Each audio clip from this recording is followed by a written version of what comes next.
Il est 10h ici à Paris. Bonjour à toutes et tous et bienvenue dans Parlons-en, votre rendez-vous avec l'info qui prend son temps. Voici les titres de ce mercredi. L'Iran revendique ce matin des frappes à Bahreïn et au Koweït, accusant les États-Unis d'avoir violé, je cite, le protocole d'accord du 17 juin. Escalade militaire comme un air de déjà-vu entre Téhéran et Washington ces dernières heures. À la une également, le pari judiciaire risqué et incertain de Marine Le Pen, condamnée à de la prison ferme dans une affaire de détournement de fonds publics européens. La chef de file de l'extrême droite française maintient sa candidature à la présidentielle de 2027. Elle mise sur un ultime recours juridique pour faire campagne et être élue avec son dauphin, Jordan Bardella, à Matignon. On y reviendra dans le journal de 11h. Aujourd'hui dans Parlons-en, en direction Ankara, en Turquie, où se déroule le deuxième jour du sommet de l'OTAN. Au programme, une photo de famille, puis une réunion de travail entre les 32 membres de l'Alliance. Donald Trump n'en finit plus d'évoquer la déception que ses alliés lui inspirent, à l'exception notable, et on va y revenir, du président turc Recep Tayyip Erdogan. Ambiance sur fond de menaces de désengagement militaire américain du sol européen. Vit-on un sommet quasi existentiel pour l'OTAN? Est-ce que les menaces américaines sont de nature à accélérer le serpent de mer qu'est la défense européenne? C'est Parlons-en ce matin avec Axel May, Patrick Martin-Genier, Cyril Brett, Marc Pierini et Mathilde Varda qui est à Ankara. On va la retrouver dans un instant. Bonjour à tous, merci d'être là. C'est Parlons-en, on a beaucoup de choses à se dire et c'est parti.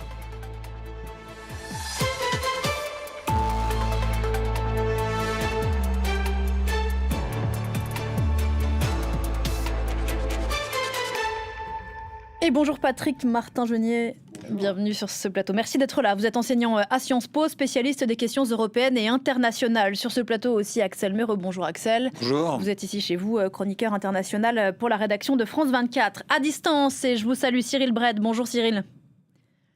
Bonjour Pauline. Merci beaucoup de participer à cette discussion. Vous êtes chercheur à l'Institut Jacques Delors. Et avec nous aussi Marc Pierini. Bonjour à vous. Vous êtes senior fellow, comme on dit en bon français, à la Fondation Carnegie Europe, ancien ambassadeur de l'Union européenne en Turquie et en Syrie. C'est dire que vous connaissez bien le sujet. C'est donc un sommet taillé sur mesure pour s'éviter le courroux du président américain, tant sur le fond, on va y revenir, que sur la forme. Avant de vous entendre, messieurs, on va aller du côté d'Ankara, précisément où se passent les choses aujourd'hui. Pour vous retrouver, Mathilde Varda, vous êtes la correspondante de la rédaction de France 24 en Turquie. Au programme de la journée, donc, une réunion de travail. Une seule et pas trop longue, Mathilde, pour ne pas lasser, dit-on, le président américain. Tout à fait, une session unique qui devrait quand même durer plusieurs heures, mais le document final le document final devrait être court, comme l'année dernière finalement. Effectivement, Donald Trump, dès son arrivée, il a fait des déclarations contre ses alliés, notamment sur l'Iran, mais aussi sur le Groenland, de quoi jeter un froid sur le sommet de l'OTAN. Un sommet qui, normalement, est aussi là pour montrer l'unité de l'Alliance. Alors, au sommaire d'aujourd'hui de cette session unique, il y aura l'Iran notamment, mais aussi les dépenses militaires. Les États-Unis reprochent toujours aux alliés une insuffisance dans leurs dépenses militaires. Il y aura aussi donc le Groenland, mais aussi l'Ukraine. Aujourd'hui, le président Donald Trump aura aussi deux rencontres importantes bilatérales, notamment avec le président syrien Ahmed al-Shara, mais aussi avec Volodymyr Zelensky, le président ukrainien. Voilà, Donald Trump qui vient d'arriver à ce deuxième jour de sommet et qui est reçu en ce moment par le patron de l'OTAN, Mark Rutte. Alors on avait quitté, Mathilde Varda, Donald Trump, deux plutôt bonnes compositions au G7 à Évian. Depuis, les alliés européens ont encore essuyé de nombreuses critiques en amont de ce sommet à Ankara. En revanche, Donald Trump n'en finit plus de vanter son alchimie, dit-il, avec le président turc. Ah Mathilde, pardon, on va écouter, excusez-moi Mathilde, on vous retrouve dans un instant, on va écouter le président Trump. La plupart d'entre vous participeront. Il y a beaucoup de choses qui ont été décidées, ce n'est pas le cas pour d'autres, pour tout vous dire. Nous avons vraiment attaqué très fort hier soir. Nous avons donc attaqué les gens très dangereux d'Iran, ce sont des tordus.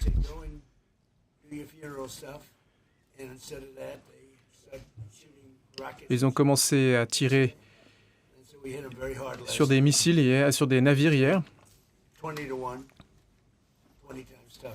Mais nous avons répondu 20 fois plus fort. Nous les avons frappés. Ils s'en prennent à tout le monde. Je pense même que je suis sur leur liste des hommes à abattre depuis des années, mais ce sont des pourritures, pour tout vous dire. Nous ne les aimons pas. Je ne les aime pas. Ce sont des gens mauvais. Nous cherchons à contrer, à empêcher la nucléarisation de l'Iran. Nous les laisserons pas faire, puisqu'ils sont fous. Ils ne peuvent pas avoir l'arme nucléaire. Ils tuent des gens. Ils ont tué des milliers et des milliers de personnes innocentes. Il y a eu également Qassem Soleimani, dont je me suis occupé lors de mon premier mandat. C'était quelqu'un de mauvais, c'était un génie maléfique. C'était lui qui était le père des bombes que l'on faisait exploser sur le bas-côté des routes. Ils ont tué des milliers de personnes. Il y avait même l'USS Cole, vous vous en souvenez. Donc je ne les aime pas, du tout. Et pour tout vous dire, je pense qu'il nous faut perdre beaucoup de temps. Je pense qu'il faudrait juste que l'on s'occupe de nos affaires. Vous imaginez? Ils ont tiré des missiles sur des navires hier. Également vers le Koweït et sur d'autres cibles. Et je crois que franchement, vraiment, ils ne se rendent pas compte de ce qu'ils font.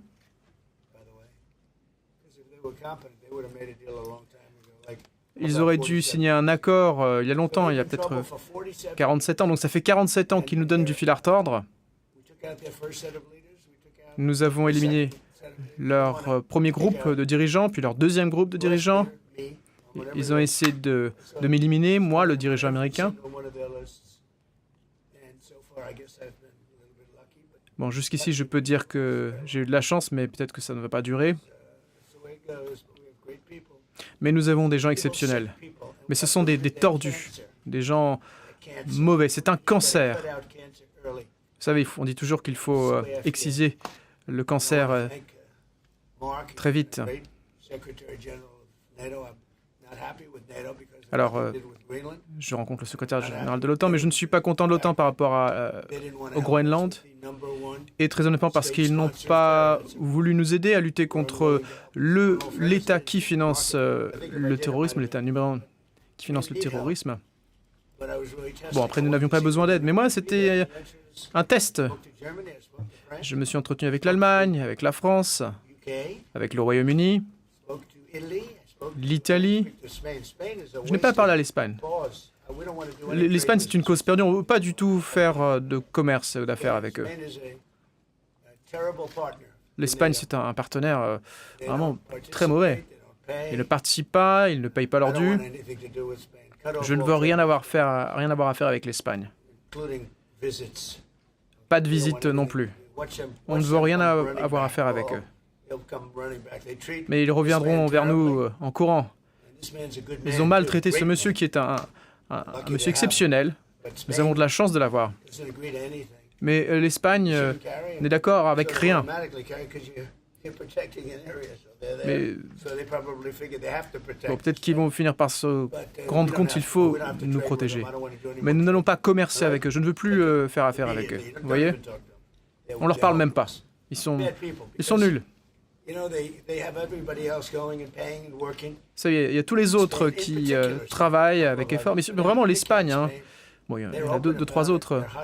Mais l'Espagne le dit ouvertement, ils sont hostiles.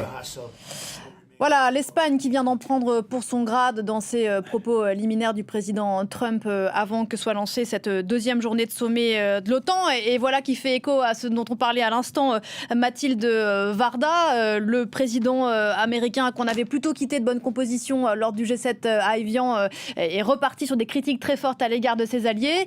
Sauf, on vient de l'entendre, à l'égard du patron de l'OTAN, Mark Rutte, un type super, vient de dire le président américain, comme le président turc. Les deux chefs d'État entretiennent de bonnes relations malgré leurs oppositions sur plusieurs sujets, notamment Israël. Et d'ailleurs, la Turquie était opposée au bombardement de son voisin, l'Iran. Mais malgré tout, ils entretiennent de bonnes relations. Donald Trump est séduit sur l'industrie de défense, notamment turque. Pour la Turquie, ce sommet, c'est l'occasion de montrer son influence grandissante dans l'Alliance Atlantique Nord. Elle a notamment une influence importante en mer Noire, où elle fait des opérations de déminage avec la Bulgarie et la Roumanie. La Turquie, comme je le disais, prend une influence grandissante, mais il faut aussi souligner pendant ce sommet qu'il y a une question qui est un tout petit peu éclipsée, c'est la question de l'état de droit en Turquie. Il y a eu des arrestations ces derniers jours de journalistes.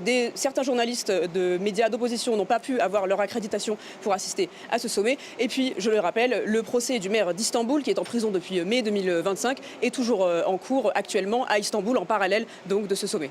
Mathilde Varda depuis Ankara. Merci beaucoup Mathilde. Marc Pierini, vous qui connaissez bien la Turquie, la première question est pour vous. Ce sommet de l'OTAN à Ankara en Turquie, ces propos du président Trump à l'égard d'Erdogan, est-ce que c'est le succès qu'il attendait après des années de pratiques d'équilibristes en termes de géopolitique ? En effet, ce sommet est pour le président Erdogan une opportunité absolument exceptionnelle parce qu'il est en très grande difficulté dans son pays. D'abord, les sondages depuis 1 an et demi le donnent régulièrement battu, lui et sa coalition. Donc, il n'est pas content, il veut se représenter, la Constitution l'en empêche, il essaye de contourner l'obstacle, l'économie va mal et surtout, son projet sociétal est en panne. 3 enfants par femme, ça ne marche pas. Une génération d'enfants religieux, ça ne marche pas. Réduire la consommation d'alcool, ça ne marche pas. Donc, il est en très grande difficulté. Et ce sommet, c'est au fond une opération de diversion.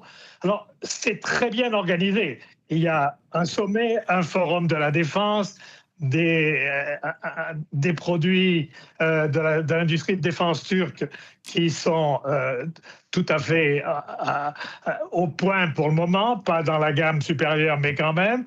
Donc, il y a un gros enjeu de présence internationale du président Erdogan. Alors, à ce sujet... Ceci étant... Allez-y. Ceci étant, la coopération des industries de défense européennes avec les industries de défense turques, elle est en route. Elle est en route, elle va très fort, qualitativement, quantitativement. Cela pose des problèmes, on pourrait y revenir, mais ça, c'est en marche. Ce que le président Erdogan veut en plus, c'est une reconnaissance personnelle et une absence de critique sur son absence de gouvernance. Et Donald Trump va tout à fait dans son sens depuis qu'il est arrivé à Ankara. Ça n'est pas Cyril Brett. Vous m'entendez, Cyril Brett ? Ça n'est pas sans poser question, le rôle majeur d'une Turquie dans l'architecture européenne de sécurité.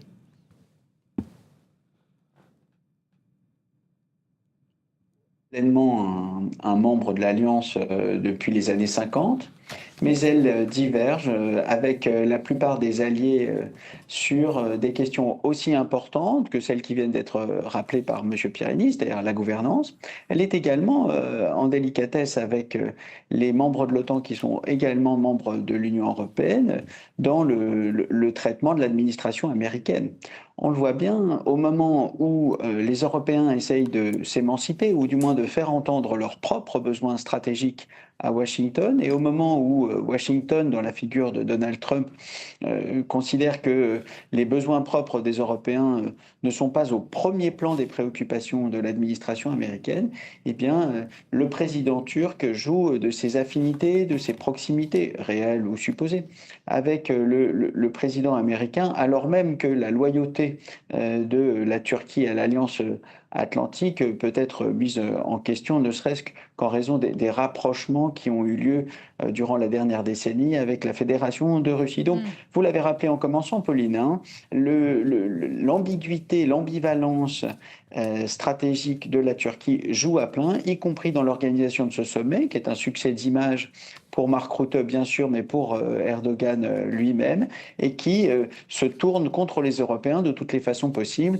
concernant un sujet qui n'est pas celui de l'OTAN, l'Iran, et concernant un sujet qui est celui de l'OTAN, qui est l'augmentation des ressources consacrées par les alliés à leur effort de défense. Alors précisément, Patrick Martin-Genier, plus les propos sont mielleux à l'égard de la Russie, plus les critiques sont acerbes à l'égard des alliés européens. On a entendu à l'instant le président Trump qui est encore en train de s'exprimer, qualifier de cause perdue l'Espagne, qualifier de très mauvais payeur au niveau du budget de l'OTAN. Et je le disais, c'est vrai qu'on avait vu une certaine bonhomie au moment du G7 à Évian, Donald Trump plutôt de bonne humeur. Les quelques extraits qu'on a entendus à l'instant montrent que là, on est reparti sur une séquence assez sèche. Des alliés européens ont critiqué pour leur présumé manque de financement de l'OTAN, mais aussi pour avoir été déloyaux au moment de la guerre lancée contre l'Iran. On est revenu à la case départ. Écoutez, je crois qu'il ne faut pas trop faire attention à ce que dit Donald Trump parce que sa parole est assez démonétisée. Vous avez dit bonne disposition. Il est rarement de bonne disposition. Il est parti du sommet d'Évian, ça allait bien, et puis le lendemain, il a commencé à faire ses critiques. Mais ce qui est quand même... il ne comprend pas le droit international, il ne comprend pas l'OTAN, il ne comprend pas les traités internationaux. Ce qui lui importe, c'est sa propre rhétorique, son narratif. Il considère que nous ne participons pas assez à notre défense. Je crois qu'il est tout à fait injuste. Pourquoi ? Parce que depuis son premier mandat, rappelez-vous, le sommet de l'OTAN, c'est en 2018, eh bien, l'Union européenne a considérablement augmenté sa part consacrée à la défense. On parle de 5% du PIB. C'était l'engagement pris à La Haye l'an dernier. Qui avait été pris. Les Européens ont fait quand même une étape très importante, des progrès, mais il ne veut pas l'entendre. Et donc, il considère qu'on n'en fait pas assez. Mais ça suffit, parce que nous avons aussi nos propres difficultés. On fait preuve de bonne volonté. On a des difficultés sociales, des difficultés financières, économiques. Et donc, nous sommes sur la bonne voie pour consacrer 3,5% de notre PIB à la défense, plus 1,5% consacré à tout l'espionnage, les instruments électroniques de notre défense, tout ça c'est important, mais il arrive toujours au sommet de l'OTAN en disant les Européens n'en font pas assez, et donc il y a une menace, nous allons nous retirer de l'Union européenne, mais cela n'est pas possible. De l'OTAN, vous voulez dire. De l'OTAN, et donc évidemment tout cela n'est pas possible, tout simplement parce que le traité de l'OTAN est un traité international, et c'est le Congrès des États-Unis qui pourrait ou non décider de sortir ce pays de l'OTAN. Alors il y a les mots de Donald Trump, Axel May, et puis il y a la réalité. C'est vrai qu'à l'exception notable de l'Espagne, avec laquelle Donald Trump vient d'annoncer qu'il cessait d'ailleurs tout échange commerciaux, on y reviendra peut-être. Depuis La Haye, les pays européens ont fait des efforts sous pression américaine, et d'ailleurs Mark Rutte a un peu mis en scène justement à destination de son ami Trump hier cet effort financier fait par ces pays européens. Oui, hier il est arrivé sur les tableaux, il montrait les chiffres synonymes de bonne volonté de la part des Européens et du Canada, l'augmentation de 11% d'une année à l'autre de l'ensemble du budget consacré à la défense de la part de ces pays de l'Alliance Atlantique. Et juste pour rebondir quand même sur l'Espagne, où les propos étaient assez virulents de la part de Donald Trump, déjà au printemps, il s'en était pris à l'Espagne, qu'il n'avait pas voulu libérer une base en Andalousie pour les avions américains qui pourraient ensuite aller bombarder l'Iran. Ça servait de base relais. Et il les a accusés aussi de ne pas contribuer suffisamment aux produits intérieurs, suffisamment au budget de l'Alliance Atlantique. Et puis, sans doute aussi que le fait que le Premier ministre espagnol soit socialiste, c'est pas tout à fait le bord politique, parce qu'on le voit avec Giorgia Meloni, avec qui il a davantage d'acquaintance politique. Elle n'a pas ouvert les bases italiennes aux Américains. Il s'est fâché avec elle. Ils sont plus aussi amis qu'avant, mais avant, quand il arrivait à Ankara, il a quand même dit que c'était une bonne personne. Donc voilà, c'est juste pour insister sur l'aspect espagnol. Et ce qu'on peut quand même relever avec Mark Rutte, c'est lui, il met de l'huile dans les rouages. D'ailleurs, il a été félicité, hein, on l'a vu, on l'a entendu, et on a vu Mark Rutte faire un petit applaudissement pour dire merci de dire du bien de moi. Et lui, il est chargé vraiment de mettre de l'huile dans les rouages, parce qu'il sait à peu près comment fonctionne Donald Trump. D'un mot, Patrick Martin-Genier, vous voulez réagir là-dessus ? Oui, je voulais simplement dire aussi qu'il a été très dur vis-à-vis du Premier ministre britannique, Keir Starmer, qui est sur le départ du 10 Downing Street. Il a encore accusé le Royaume-Uni de ne pas l'avoir soutenu pendant cette guerre en Iran, de ne pas avoir... Dont il n'avait pas prévenu ses alliés, faut-il le rappeler. Dont il n'avait pas prévenu ses alliés, de ne pas avoir utilisé des bases britanniques également. Mais ça va bien plus loin dans la critique de l'Union européenne. Il nous a, de l'Union européenne, de la part de l'OTAN. Il estime que Keir Starmer n'a pas consacré assez d'argent sur l'énergie, la dépendance énergétique, ça c'est important. Il l'a critiqué également sur l'immigration. Donc on voit effectivement que tous ces messages sont vraiment mélangés les uns des autres. Il y a beaucoup de confusion.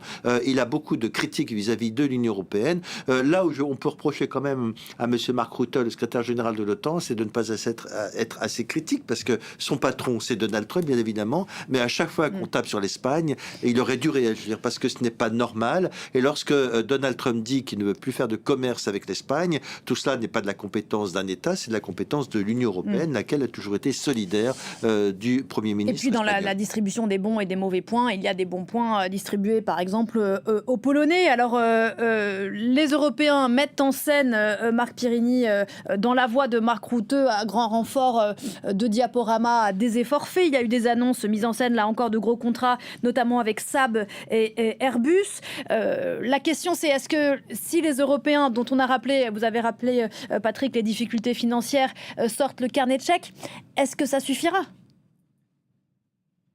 Alors, il y a des efforts considérables en quantité et en qualité. Si l'on regarde les contrats passés dans les derniers 18 mois, vous avez désormais des firmes de premier plan, comme Leonardo en Italie et Safran en France, qui s'allient avec Bayraktar, le très connu producteur de drones turc, pour partager des technologies de pointe sur le guidage et le repérage des opérations avec ces drones. Vous avez aussi l'Espagne, précisément, qui achète des dizaines d'avions d'entraînement à la Turquie, et Airbus militaire qui va les mettre au standard de l'OTAN. Donc les efforts sont considérables. Je ne crois pas que ça impressionne outre mesure le président américain qui, rappelons-le, en décembre 2025, a signé une stratégie de sécurité nationale qui est une véritable déclaration de guerre idéologique et économique envers l'Union européenne.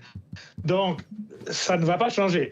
En parallèle, évidemment, le président Trump est assez favorable au président Poutine, comme on l'a pu le voir depuis son retour à la Maison-Blanche il y a 1 an et demi. Donc, ça, c'est une difficulté. La difficulté pour l'Europe aujourd'hui, dans la mise en scène turque autour du sommet, c'est que le président turc veut absolument être présent, être membre de la future architecture de défense européenne. On ne sait pas quelle forme elle prendra, puisqu'elle n'existe pas en tant que telle, mais il souhaite y jouer un rôle important. Or, la Turquie, comme il a déjà été dit, est très ambivalente, notamment envers la Russie, et je vous donnerai un exemple plus tard qui date de hier après-midi. Alors, puisque Donald Trump va souvent beaucoup plus vite que nous, à la suite des quelques minutes qu'on a entendues sur l'antenne, Donald Trump et Mark Rutte, qui étaient d'abord félicités, on l'a rappelé, visiblement se sont écharpés sur la question du Groenland, car on ne l'a pas encore évoqué, mais c'était quand même une menace existentielle que Donald Trump faisait porter sur un des membres de l'OTAN, le Groenland étant rattaché à la couronne du Danemark.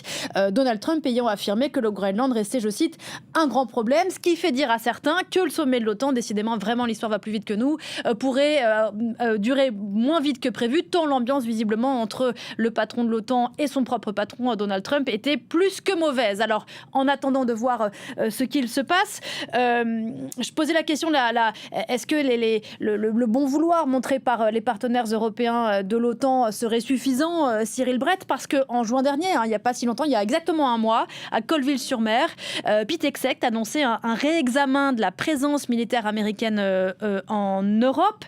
Est-ce à dire annoncer une espèce d'OTAN 3.0, ce qui a suscité beaucoup d'interrogations. Est-ce à dire que très concrètement, les Américains, ou en tout cas les Américains de Donald Trump, envisagent très concrètement de rappeler des troupes, de fermer des bases, etc. Ce qu'envisage l'administration MAGA et l'administration Trump, c'est évidemment de faire subir aux Européens toutes les pressions possibles pour obtenir d'eux le maximum de concessions. Concessions dans le domaine de la défense, concessions dans le domaine des commandes de systèmes de défense et concessions dans d'autres domaines, sur le numérique, sur le commerce. Mais cette menace et cette série de menaces, disons-le, ne conduiront pas à la sortie des États-Unis de l'OTAN, dans la mesure où, même si les États-Unis sont le principal contributeur en troupes et en crédits à l'organisation du traité de l'Atlantique Nord, les États-Unis en sont également le premier bénéficiaire en termes d'influence, en termes d'emprise territoriale, en termes de base militaire et en capacité de projection de puissance dans toutes les dimensions. L'administration Trump, dans les mois qui lui restent à exercer, fera tout pour obtenir des concessions de la part des Européens, mais les différents retraits annoncés ou réels ne conduiront pas à une sortie de ce traité. Observons-le du point de vue des Européens. Quel serait le scénario réellement catastrophe? Non pas une sortie des États-Unis, mais un doute persistant qui planerait sur la solidarité des États-Unis au sein de l'organisation du traité de l'Atlantique Nord, et notamment l'application de ce fameux article 5 qui plane au-dessus de toutes les discussions transatlantiques. Je le rappelle, l'article 5 prévoit que toute attaque contre un membre de l'Alliance nécessite ou peut conduire à une réplique militaire de la part de l'ensemble de l'Alliance. C'est-à-dire, Cyril, très concrètement, si demain, dans 6 mois, dans un an, un pays balte est attaqué par la Russie, est-ce que les États-Unis viendraient à la rescousse? C'est la question à $1 million, et c'est le principal relais, c'est le principal levier de pression qu'agite très régulièrement le président Trump, la solidarité avec les Européens, et c'est également, ne l'oublions pas, le principal levier dont a disposé tout président américain depuis des années, et même si Donald Trump est le premier à remettre en cause frontalement cet article 5, en revanche, tous les présidents américains, même les plus sympathiques aux Européens, comme Barack Obama, ont accusé les Européens de ne pas prendre leur part de leur propre sécurité et de ne pas assumer leur part dans le partage du fardeau, le fameux burden sharing, ouais. qui est l'autre, voilà, qui est le fameux grief que tout président américain a quasiment depuis la Deuxième Guerre mondiale à l'encontre des Européens, accusés en gros d'être défendus aux frais des États-Unis. Il y a une forme d'incertitude, les images que l'on voit derrière vous, Patrick Martin-Genier, c'est censé être le podium sur lequel doit se tenir la photo de famille qui précède la réunion de travail. Très mauvaise ambiance, je le disais à l'instant, après une prise de bec entre Mark Rutte et Donald Trump à propos du Groenland. Donald Trump s'est dit, je cite, à l'instant, très en colère avec l'OTAN en raison du Groenland, mais aussi de l'Iran. On le rappelait qu'il accuse ses partenaires européens de l'avoir lâché. Une guerre dont ils n'ont pas été prévenus, faut-il le rappeler à nouveau. Et d'ailleurs, à propos de l'Iran, on le disait tout à l'heure, il y a eu ces frappes réciproques ces dernières heures, et selon le président américain, le cessez-le-feu à ce stade ne fonctionne plus, n'est plus efficient. Pour revenir à nos moutons, Patrick Martin-Genier, quand Pete Hegseth parle d'un OTAN 3.0, pour rebondir sur ce que disait à l'instant Cyril Brett, il y a quand même des interrogations légitimes de la part des capitales européennes. Oui, mais c'est normal, parce que face aux menaces constantes des États-Unis, Pete Hegseth était un véritable une catastrophe lorsqu'il est venu effectivement en Normandie, le chantage de Donald Trump, il y a manifestement une très très mauvaise ambiance, alors que cela vient d'être dit par les différents intervenants. L'Union européenne, les pays de l'OTAN ont consacré beaucoup d'argent à leur propre défense.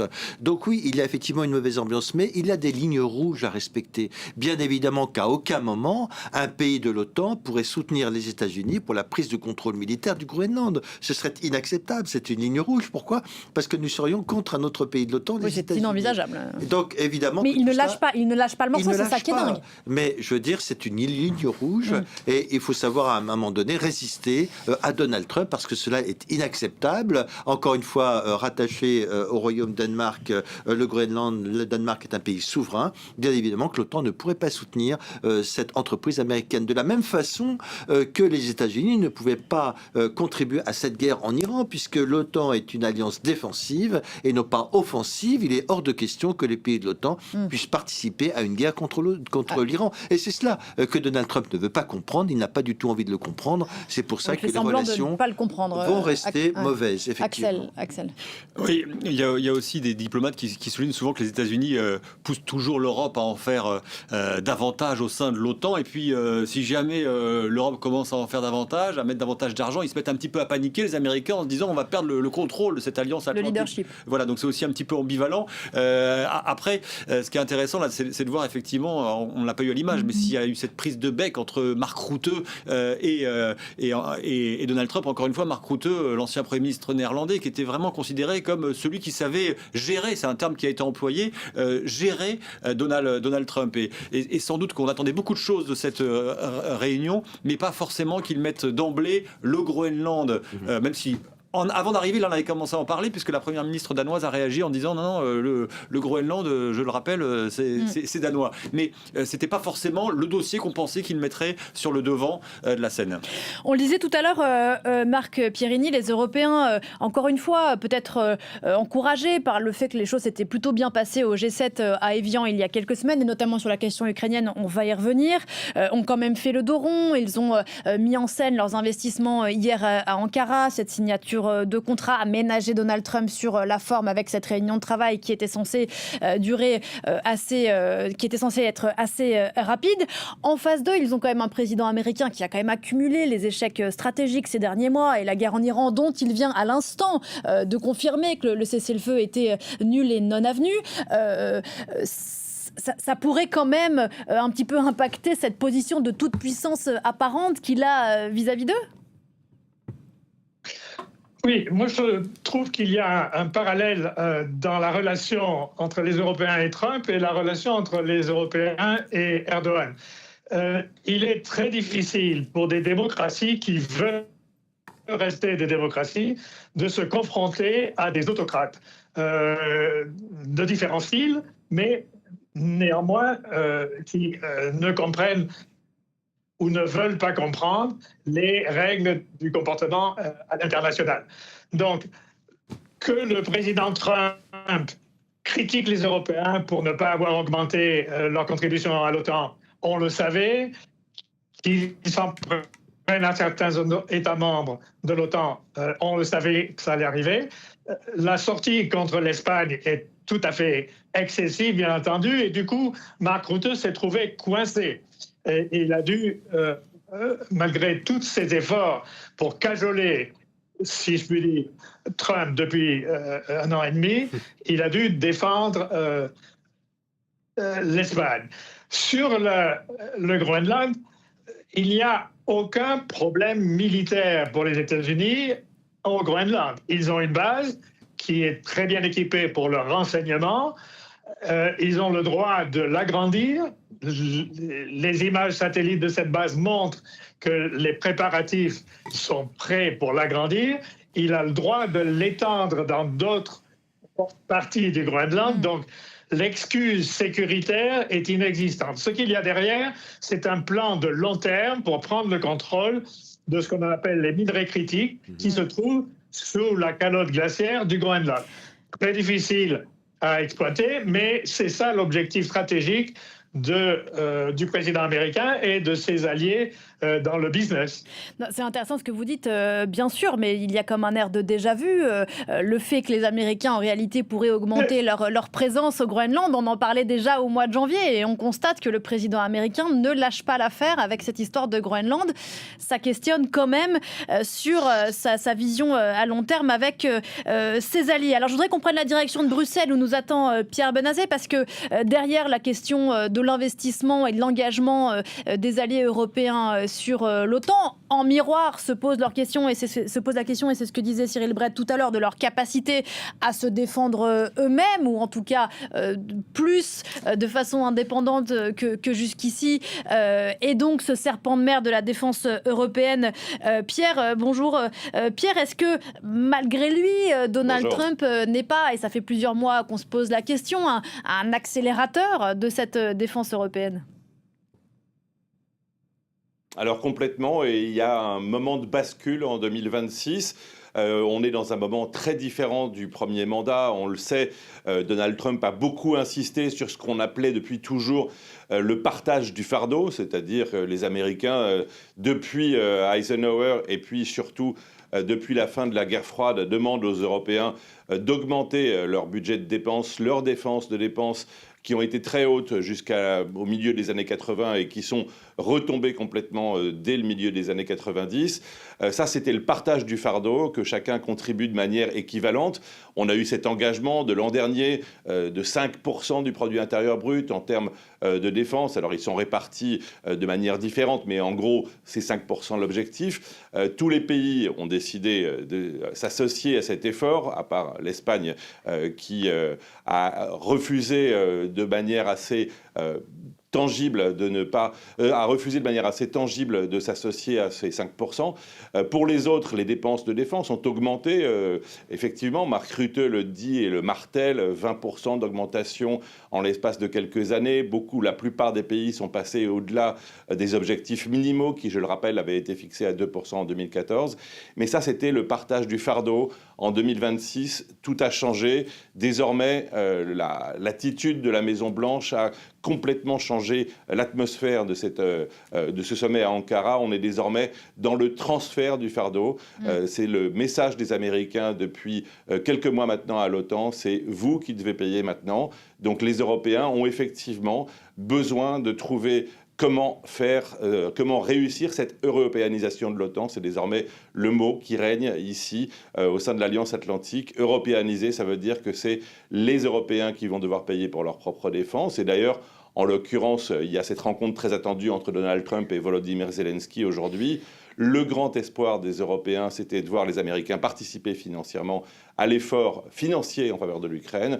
Les Américains leur ont dit « c'est vous qui financez les 70 milliards d'euros promis à l'Ukraine par l'OTAN ». Bref, les Européens ont maintenant réalisé qu'ils sont seuls. Justement, sur l'Ukraine, parce qu'on n'en a pas encore parlé, encore un mot, Pierre Benazel. Là encore, après le G7 à Évian, on s'était quitté sur un ton quand même plus adouci, à des années-lumière de l'humiliation à Mondiovision de Volodymyr Zelensky à la Maison-Blanche, on s'en souvient. Les Européens et le président Macron en tête pensaient que la dynamique était plutôt favorable. Là encore, le président Trump a fait machine arrière ? Sachant que l'Ukraine a besoin de défense anti-aérienne et les attaques russes très importantes de ces dernières semaines l'ont encore démontré. On dit au quartier général de l'OTAN qu'il y a encore des contributions américaines, des contributions matérielles, des contributions en renseignement, mais il n'y a plus un centime promis par les États-Unis. C'est relativement clair. Il y a eu effectivement, vous avez raison, entre le sommet d'Évian du G7 et ce sommet d'Ankara, une période où les 30 alliés européens ont espéré que les États-Unis seraient dans une ambiance relativement malléable, pour ne pas utiliser un autre mot, et serait prêt à être conciliant avec l'Ukraine. C'était sans compter sur les revirements de Donald Trump, ses messages sur le Groenland, ses messages sur l'Espagne. On attend beaucoup de cette rencontre avec Volodymyr Zelensky. Alors effectivement, l'OTAN promet 70 milliards d'euros. Là-dedans, il y a 40 milliards d'euros qui viennent de l'Union européenne. Et c'est encore un signe, ce prêt européen qui est désormais comptabilisé dans l'effort de l'OTAN. C'est une première. On parle beaucoup plus d'Union européenne au sein de l'OTAN aujourd'hui qu'on en aurait rêvé il y a encore 10 ans. Désormais, cet effort de défense européen doit être pris en compte par les nations de l'OTAN. En tout cas, les alliés européens, ils sont 24 actuellement au sein de l'OTAN, les pays membres de l'Union européenne. Et c'est là-dessus que les Européens vont devoir compter pour véritablement arriver à européaniser cette alliance dont les États-Unis donnent tous les jours des signes qu'ils veulent s'en distancer, d'autant qu'il y a ce réexamen annoncé par le ministre américain de la Défense, Pete Hegseth, lors de la dernière réunion des ministres de la Défense à l'OTAN, le réexamen du déploiement des troupes américaines stationnées en Europe. C'était le 18 juin dernier, on l'évoquait tout à l'heure. Merci beaucoup Pierre Benazel depuis Bruxelles, où, faut-il le rappeler, se trouve le siège de l'OTAN. Alors sur l'européanisation de la défense, Marc Pierini, d'un mot, est-ce que question se pose du leadership de cette défense européenne? On connaît la situation de nombreux pays européens, on évoquait leurs difficultés financières, on peut aussi évoquer des questions politiques, ne serait-ce que pour la France, qui est à quelques mois d'une élection capitale qui pourrait changer beaucoup de choses sur la ligne en politique étrangère. Qui serait à même de prendre la tête de cette défense européenne? Alors, pour le moment, il n'y a pas d'institution de défense européenne. Il y a un renouveau de la posture des membres européens, Union européenne et hors Union européenne, dans l'OTAN. C'est la seule chose qui est là. Et le seul format global que l'on puisse regarder aujourd'hui, c'est la coalition des volontaires concernant l'Ukraine, mais ce n'est pas une institution. Ce n'est qu'un forum d'échange, etc. Donc, pour le moment, nous parlons seulement, et rien d'autre, que d'un pilier européen des membres de l'OTAN qui serait renforcé. Quelle forme cela prendra ? Personne ne peut le dire aujourd'hui. La seule chose qu'on voit, c'est que le président Erdogan, lui, réclame sa place dans ce nouveau schéma futur, ce qui suscite beaucoup d'inquiétudes vu l'ambivalence de la position turque. La question que je me pose, Cyril Brett, pour revenir sur les quasi-insultes prononcées par le président américain à l'égard de l'Espagne, qui ne ferait pas le job, et pire que ça, qui sont des nuls, je crois, dit le président américain, et qui répond à l'instant à la menace de suspension des relations commerciales en disant que nos deux pays ont je cite le bureau du Premier ministre espagnol, nos pays ont des excellentes relations sociales, culturelles et économiques, et nous n'avons pas l'intention de ce que ça puisse changer. C'est un défi aussi porté à la solidarité européenne de voir un président américain qui, bien sûr, joue la carte de la division. Oui, que ce soit le Groenland, la relation privilégiée surjouée avec la Turquie, le dénigrement de l'Espagne ou encore les coups de griffe sur la réputation de tel ou tel dirigeant européen. On se souvient des campagnes contre le Premier ministre britannique, on se souvient également des mots peu amènes à l'égard d'Emmanuel Macron. À chaque fois, ce qui est en jeu, c'est la solidarité européenne. Et aujourd'hui, évidemment, il y aura deux tendances. Ceux qui vont vouloir affirmer la solidarité européenne, y compris au prix d'un agacement de la part de Washington et du président Trump, ou ceux qui, au contraire, seront prêts à amender, si ce n'est sacrifier, la solidarité interne aux Européens, à la solidité du lien transatlantique. Je pense que le calcul est assez vite à faire. Rien ne pourra jamais apaiser le président américain dans l'attitude des Européens, ni un surcroît de dépenses en matière de défense, ni une complaisance à l'égard de ces demandes, qu'il s'agisse du Groenland, des bases ou encore d'autres concessions qu'il pourrait réclamer sur d'autres plans, notamment commerciaux. Il est 11h41 à Ankara, Axel May, 10h41 ici à Paris. La photo de famille de l'OTAN se fait attendre. Peut-être que la délégation espagnole a quelques réticences à poser. Ce qu'on retient de cette deuxième journée de sommet de l'OTAN avant même que n'ait commencé la réunion de travail, c'est un cessez-le-feu avec l'Iran qui est mort, a dit le président Trump. Ce sont des piques acerbes contre l'Espagne, avec lesquelles les États-Unis veulent couper les relations commerciales.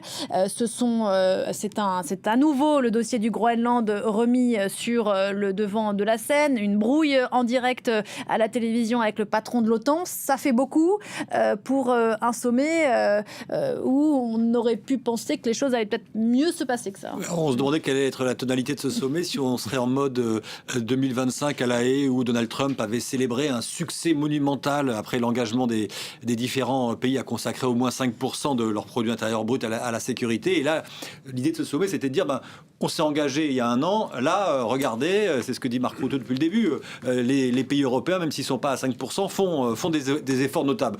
Et donc la question, c'était de savoir si on serait encore sur cet aspect souriant ou si c'était une grimace. C'est plutôt la grimace, là. Voilà, il semblerait qu'on soit plutôt en ce début de sommet sur cette option, et on sera effectivement attentif aux têtes que feront les dirigeants de l'OTAN lorsqu'ils seront en train de se prendre en photo. Un soupe à la grimace, Patrick Martin-Jeunier, pour l'instant. Soupe à la grimace, mais imaginez ils vont tous se retrouver sur l'estrade de l'OTAN avec des insultes contre l'Espagne. Enfin, je me demande comment les Espagnols vont réagir. C'est tout à fait inacceptable. L'ambiance est exécrable. On sait très bien que le communiqué des diplomates est prêt depuis hier. Oui, il a été écrit avant le début. Il a été écrit avant le début. Est-ce qu'il va être changé? publié, ouais.